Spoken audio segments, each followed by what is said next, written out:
Happy August 1st, everybody. That's right, it is August 1st. The summer is kind of half gone. I guess this is the marker. And I know a lot of people are heading back to school or are in school already in the South, particularly, and some out west and Southwest, obviously, with all the heat. I hope everybody's okay with that. It seems to have broken down. I wish everybody a good school year as you start to think about going back or have gone back. And for all of you, maybe in the Midwest and certainly in the East, it's still got another good month to go post-Labor Day, so we'll see what happens. But everybody have a good time. Hey, my name is Larry Jacobs.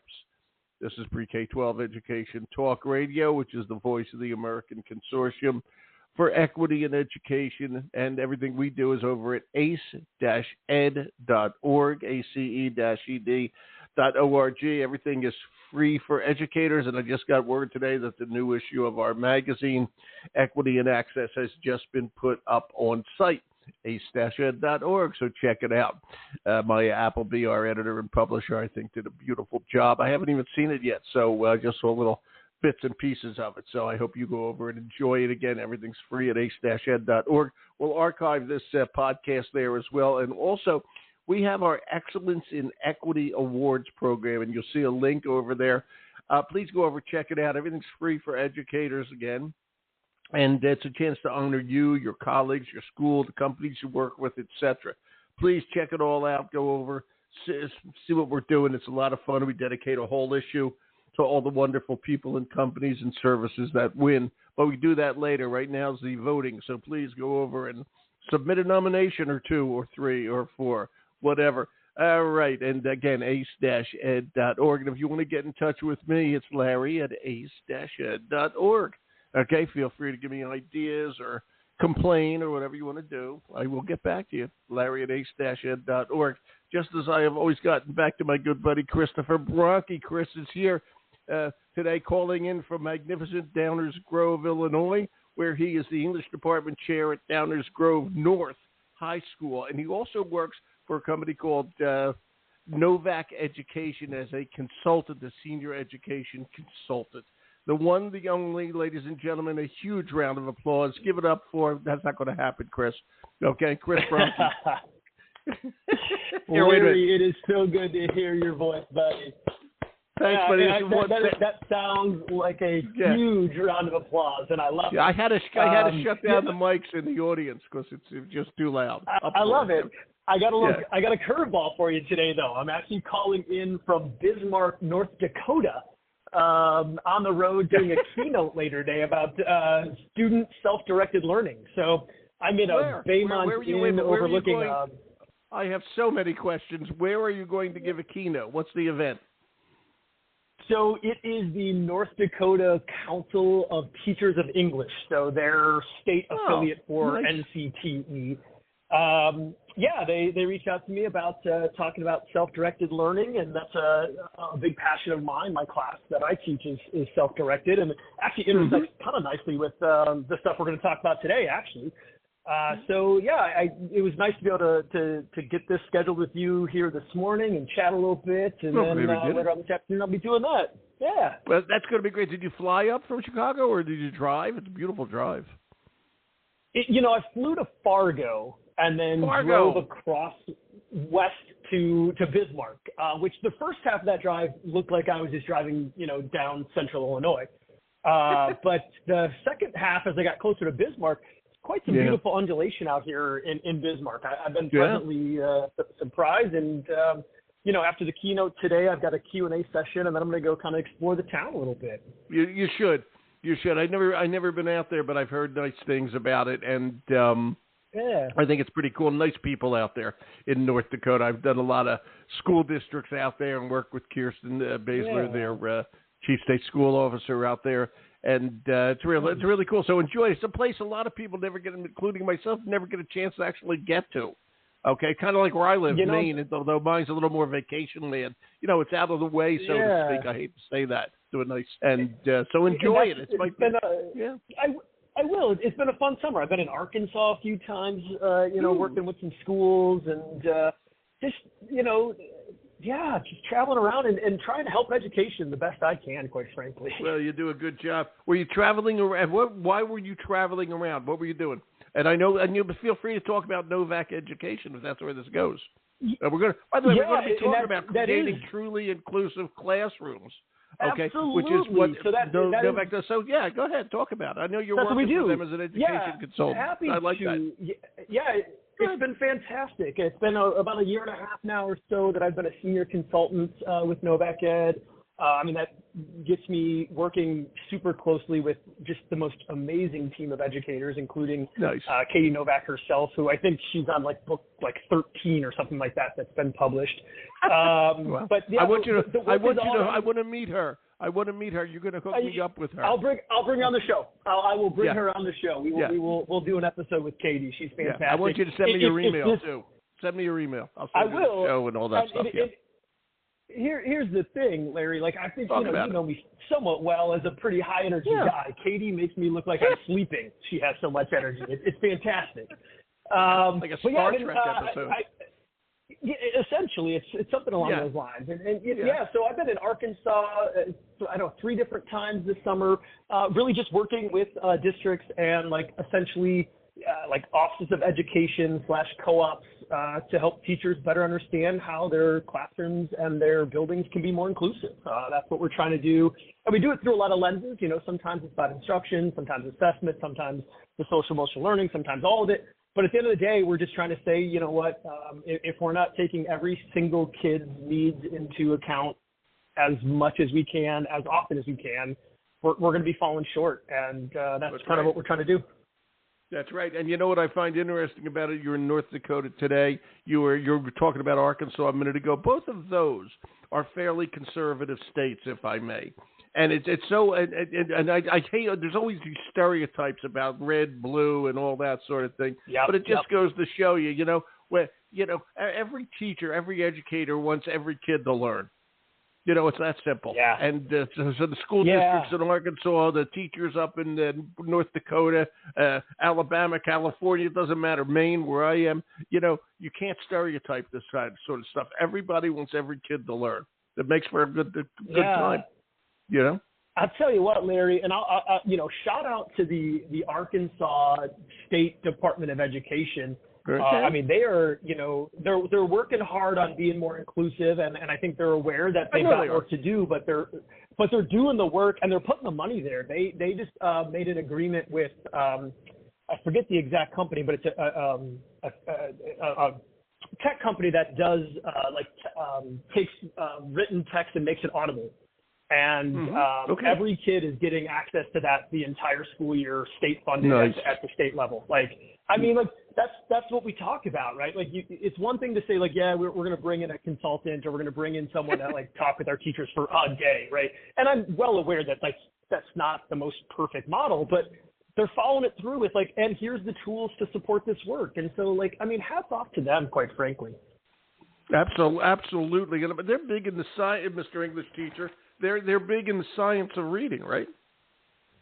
Yeah, absolutely. That's what they're looking at, but they also realize that you can't have the science or the art of reading if the kid can't read, but if a kid can listen, that's a barrier that we can remove to helping a kid. And it doesn't replace the need to actually learn how to decode and comprehend. But as we'll get into maybe a little bit here in today's show, educators, not by choice or by desire, but we put barriers in the ways of kids being their optimal self, and I think that's what we're trying to do is how do we get rid of those? That's right. And on that note, I want to swing into this, and as I say, keep talking, and feel free to talk about your relationship with Novak. And I know you do this, Chris, because you're always thinking about this. Okay, at Downers Grove and wherever you go. Okay, we want the classrooms to be inclusive. And inclusive these days, and this is one of the big things with Novak and you, is UDL, Universal Design for Learning.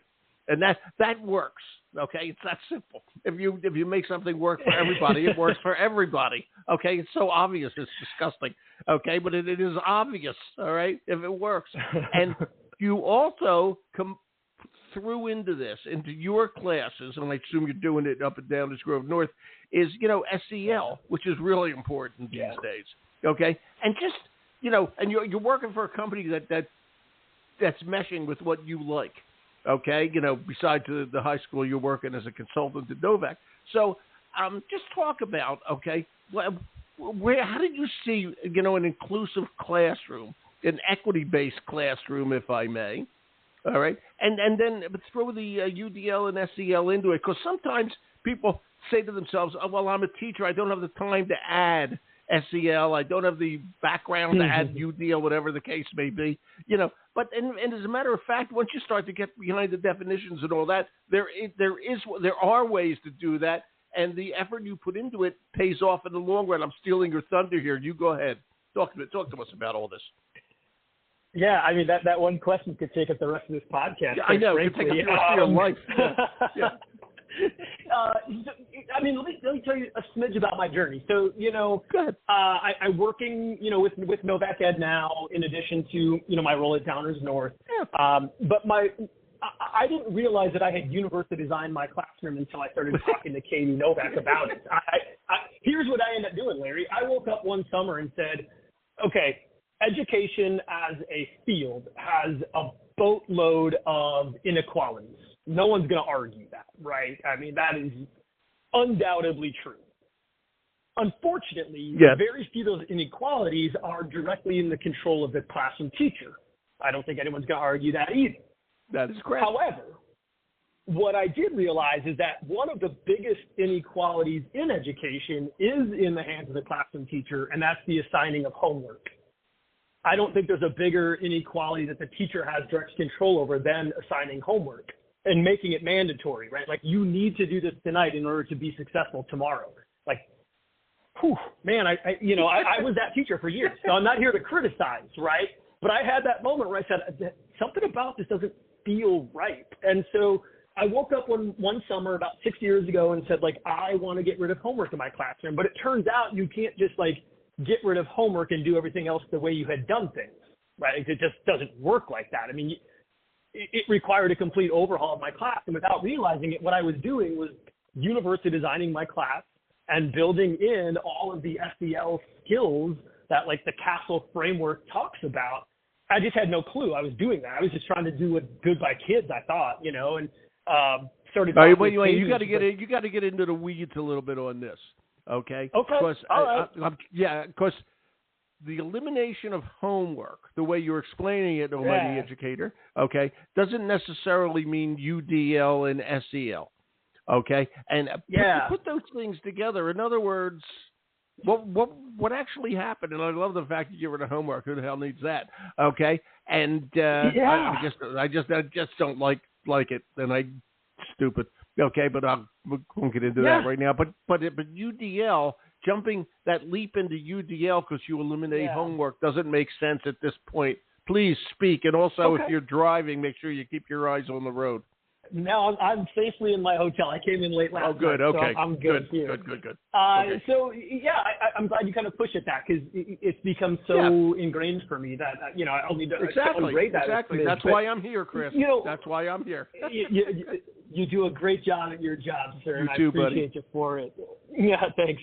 So, I mean, what I started thinking about was, okay, if I'm not going to assign homework, I have less control. And I think I truly do mean the word control with both positive and negative connotations over how fast students do or don't work on things the most like basic way to phrase that. And so I was like, well, then how do I make sure that everyone's getting done what they need done at the times that I need that done? And then I was like, well, okay, then that brought the next question. Do I need them to be done all at the same time? When we think about universal design, not all students need to be doing the same thing at the same time. So then it became really changing the mindset on education in terms of it being, think about the duration with which you have your students. Your goal should be ideally mastery of your core standards by the end of that time period, be that a semester, be that a year. And, if some students are able to master all those standards earlier than that, fantastic. If some students need up until the very last day, fantastic. And so what ended up happening in this most like pure sense of a university design classroom that I ended up building, again, didn't realize, I would have not used that term UDL when I was doing this work to start. I eliminated all deadlines except for the last week of the semester. I moved to standards-based grading because I no longer cared about like what percentage you got on an assignment. I cared more about like, did you know the standard or not? Like, were you able to do what I was asking you to do? And then, and it was just really simple, 1 or 0. Yes, you do, or no, you don't. And if you don't, let's keep working on it. And essentially, you know, with the homework thing, I said to myself, like, here's how this is going to play out. If you show up to class most days, of course, you're going to be sick a few days or take a personal day kind of thing. Like, but like, if you're here most of the time, and most of the time that you're here, you're working most of the time, you will be able to master all of the standards for this class without doing homework. And what I say to the kids every single time is, any day you show up and choose not to work on this class, which is totally fine, you just know that you owe English 50 minutes. You owe me 50 minutes somewhere in your day, your life, your month, wherever it might be. You know, best story I can tell about that in terms of how smart kids are, Larry, and how much we don't allow them to do this sort of thing. And one of my favorite stories of my entire career, and I'm in starting year 20 here this upcoming fall. Good for you, Chris. So this, congrats. Thanks, man. So this student starts falling behind. And falling behind is a relative term if you don't have due dates, right? So, like, you say to the student, hey, you're falling behind. You're like, well, am I? Because you said there are no due dates. And it's like, okay, we got to play this game, which we do. And I said, you know, if this were traditional class, you're like 3 units behind right now. And the student looked at me and said, you know, Chris, well, Mr. Bronke, you know, I've got this figured out. I said, okay, tell me what's your plan. We were about a week away from the Thanksgiving break. And this student said to me, I found out recently that we have family staying with us for Thanksgiving that I cannot stand. I don't like them, but they're staying with us and such is life. I'm like, okay. So, you know, Mr. Bronke, you've been emailing home and telling my parents that I'm like really starting to fall behind, which I've been playing into. And I was like, okay, tell me more. So I think I know where this is going. I told my parents, go ahead. Yeah. She told, the student said to me, I've told my parents, no, don't worry about it. I'm going to use Thanksgiving break to get caught up. Exactly. And that student literally used Thanksgiving break to keep herself in her bedroom, interact with the family she didn't like, and she produced she got caught up plus got ahead on her own terms just by not wanting to interact with family. And it's like, I mean, that's a, you know, crazy extreme example, but like that. No, it isn't actually. I like the example. I like the example. And, you know, I have to say, Chris, one of the funny things about that is, you know, you're an English teacher, so you like English. Okay, I was a history teacher, so I like history.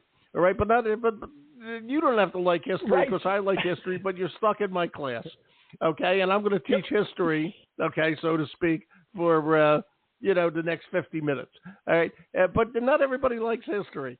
And that's one of the things that teachers have to learn, okay? These kids are going to go out there in the real world. They're not going to be devoted to history like I was or worried about To Kill a Mockingbird, okay, when they're older, okay? They might, but they might not, okay? And when you design, just as you said, when you design to present to them, okay, and let them create their own learning situation, okay, and as long as they're meeting some standard, which, as you said, is the way to do it, you know, you're really educating right then. You are really educating right then.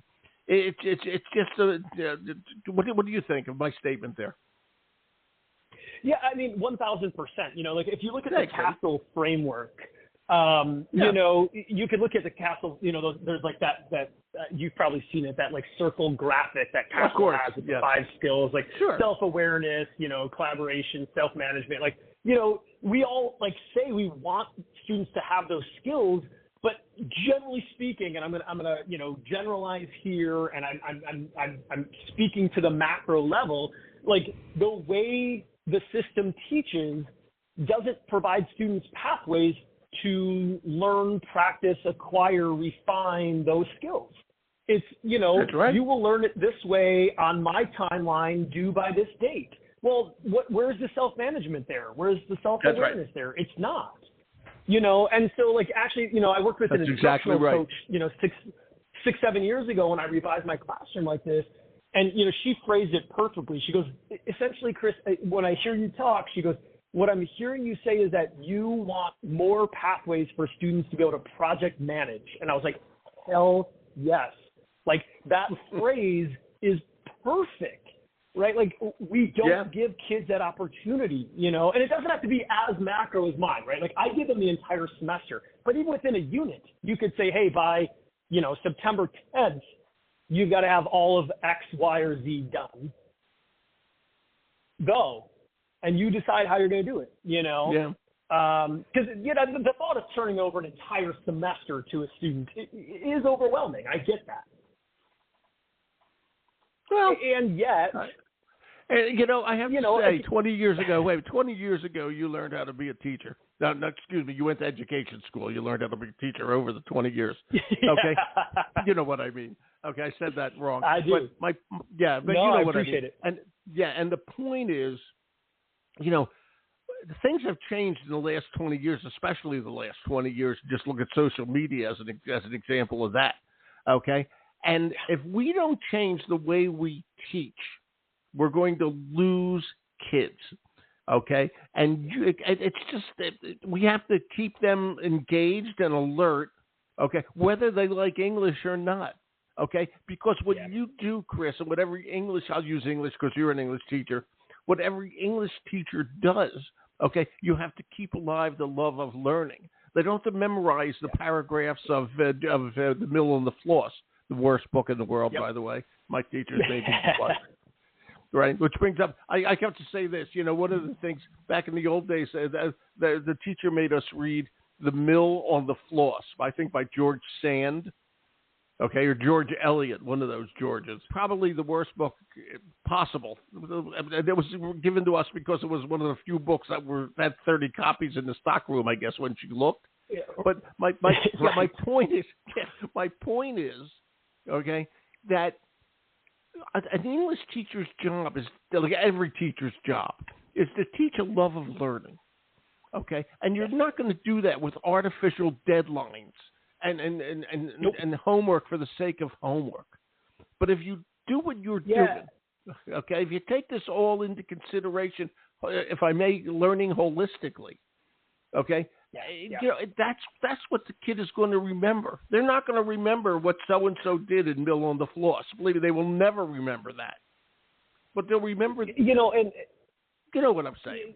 Larry, I do. And Larry, like, and that's why I love universal design for learning, right? Because at its core, there are two, like, well, there are probably maybe three, but I'll flag like two big phrases that we like to use, right? Like one is, you know, firm goals, flexible needs.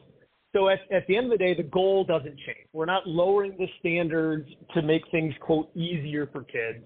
The goal is the goal, right? And we should be providing flexible means for the kids to get there. Yeah, like exactly. that, I mean, exactly. That's what we're trying to do. And then, you know, to build off of, you know, more directly to your, you know, comment there about, like, not necessarily about this book or that book, like, universal design for learning's ultimate goal isn't that kids become content experts, because you know what, like, we hope they become we hope they become a content expert in something, like wherever their passion takes them. But at the end of the day, we want them to be expert learners. Like, that's the phrase, right? Like, UDL believes all students, if we remove barriers correctly as the system and as the classroom teacher, all students can be expert learners, which means they've learned how to learn. And if they've done that, like, that's exactly life. Right, like, exactly. You know, I use the metaphor even with my students, because I'm okay with sharing this. Like, I am a massive wine researcher, and I've even done a little of, like, writing and consulting in the wine world. And I share that with students because research never, like, it shouldn't ever leave us, right? Like, fantasy football is one of the biggest industries in the entire world. Sports betting, one of the biggest industries in the world. That takes more research than I mean, I can't keep up with it, which is why I've stopped playing, quite frankly. Well, the Bears. Let me save you a little bit of aggravation. The Bears probably aren't going to do so well this year, so we'll just move on from there. Well, that'd be a whole nother podcast, Larry, because I think I would debate you on that one here. But that's, neither here nor there. Yeah. But adults research their passions, and you know what? So should teenagers. So should elementary students. That's life. And so when we make a shift to thinking about the purpose of education as being creating expert learners by removing barriers, everything changes, or at least it should. I agree. And by the way, I hate to break the podcast into this thought, but I honestly believe I think the Lions are going to take the division this year. I believe they're up and comers. I agree. It's a fun talk team about to watch. universal design for learning. Let's have something help them over the years, for God's sakes. They could use a little support. They finally they could. Expert learners. Even from a Chicago, they could use a little support. Rogers is going, and I got friends with the Vikings. So I really think it's going to be the Lions this year. Okay, what are you going to talk about today with the North Dakota English teachers? What's the subject today? Yeah, so it's this idea of self-directed learning. So kind of, and this all falls, you can't have successful self-directed learning if you aren't teaching the CASTLE framework and focusing on SEL and universal design. But what I like about what I'm going to share today is that there's a difference between self-paced and self-directed learning in my mind. Like that. And both are valuable. Both are very valuable. Self-paced learning is a step up from the traditional classroom. And I use traditional kind of in quotes, but I think we all know what it kind of means, right? Mm-hmm. So self-paced would be you have X amount of days to get done Y amount of work, which is awesome, right? I've often said to my students, no one knows your schedule better than you. And to that kid who wanted to work over Thanksgiving break, fantastic. I mean, I'm working on my dissertation right now, actually, Larry. And you know what? I'm putting off a lot of work to Labor Day weekend, where I'm going to sit there and work for probably 40 hours over 3 days. Are you doing that's the schedule that works for me. Chris, are you doing a dissertation for a doctorate? I am. Yes, I will be. I'm all but dissertation right now, and hoping to defend in mid to late October. So. That's great. Congratulations. I don't know where you're going, but had you come to the University of Larry, we have a 140 character thesis, and that's all you need to do. It's done on Twitter. I would have given you your doctor. I'll give it to you now. You don't even have to Dr. Bronke. It sounds good, man. Here's the fun thing, Larry. It's going to be Doctors Bronke, as Ms. Kristen Goodman Bronke, my wonderful wife, I know her, is also working on her dissertation. She's well ahead of me. She's ready to defend, actually, I think, today. But we made an agreement we would defend on the same day, just for fun. Wait a minute, are you guys going to the same school? If you weren't going to the same school, you could have just written one dissertation and thrown that to the other one, I'm always thinking, Chris. That's some good thinking there. I mean, we had very different interests in our research. But a little too late. No, we're both at Northern Illinois University. Shout out to Northern Illinois University. There you go.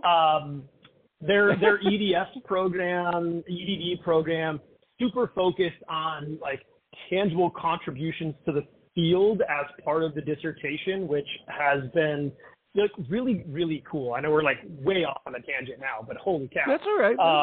I need to give that quick shout out. But to circle back for a second to your original question about the keynote today, the self-directed versus self-paced, right? So again, self-paced, everyone has to do the same thing, but they get to choose by when they finish it. Where self-directed is, you've got flexible deadlines and you've got multiple ways to learn. In UDL, we say multiple means of engagement, right? It's not just one pathway to learning this topic, because we don't learn that way. Not every student learns the same way. And so, that's right.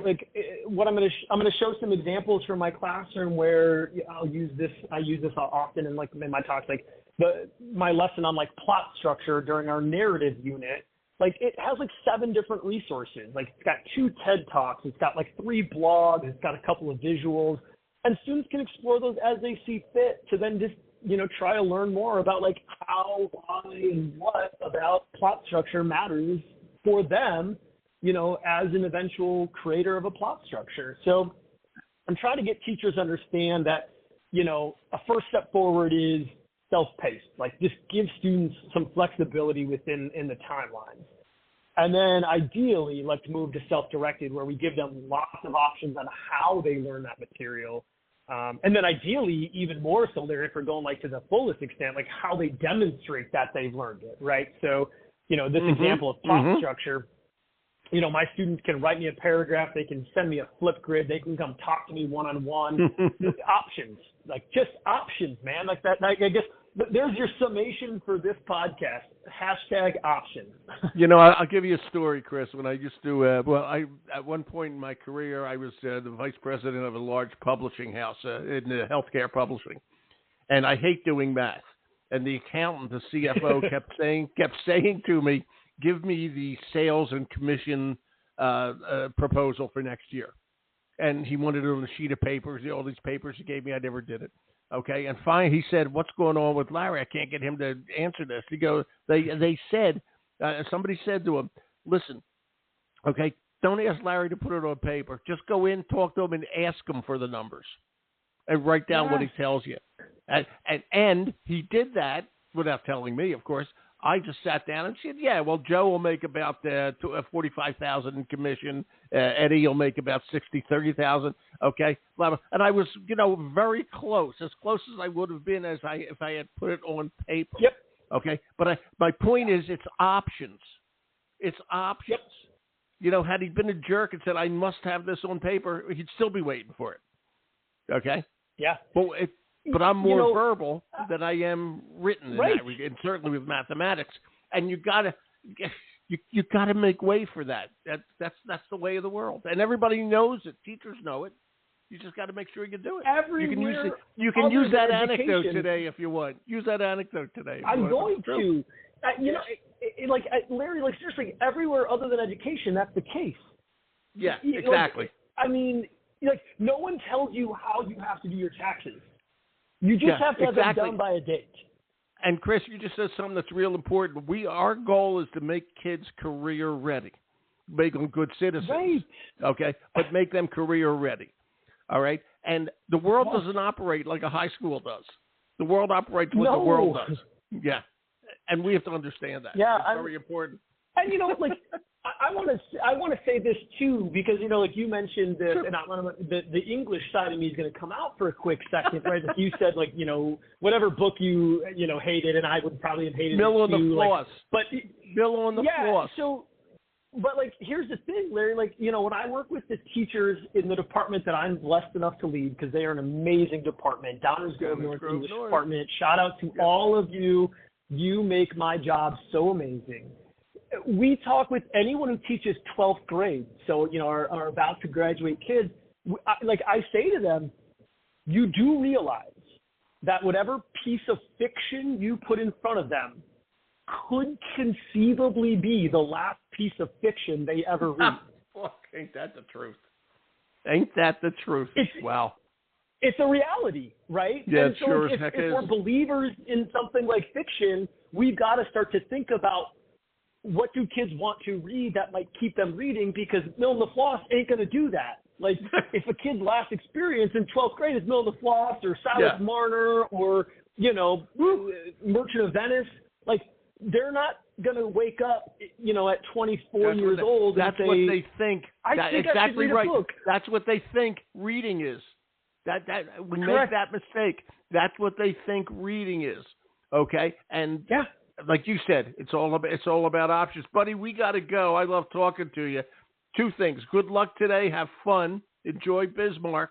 I don't know what the big food is there, but I try to find out. What's the specialty in Bismarck? Can I give a quick, 10-second shout out to librarians, given that statement that I just said? Man, librarians are awesome. Keep doing your work. Keep supporting kids in finding ways to help them love reading, because the work you do matters so much. So I just wanted to make sure I plugged that. Thank you for saying that. I do appreciate that. Hopefully I'll see you again soon here, bud. Thanks, buddy. Good luck today. Fly home safe. Congrats to you and Chris on the upcoming doctorates. Okay, and they are upcoming. Appreciate it. Maybe we'll both join you once we get them. I would love that. Okay, Sounds so perfect. have fun today, Chris. Good luck with the speech. Thank you. Cheers, my man. Take care. You too, buddy. Bye. Okay, well, Chris Bronke, and his wife's name's Chris, too. Christine Christopher. You get it. Okay? And, such a good guest, all right? And a good guy and a great educator. We'll archive the show at ace-ed.org. Want to get in touch with me? It's Larry at ace-ed.org. Everything we do over there is free. Check it all out. And I'm Larry Jacobs. Happy August.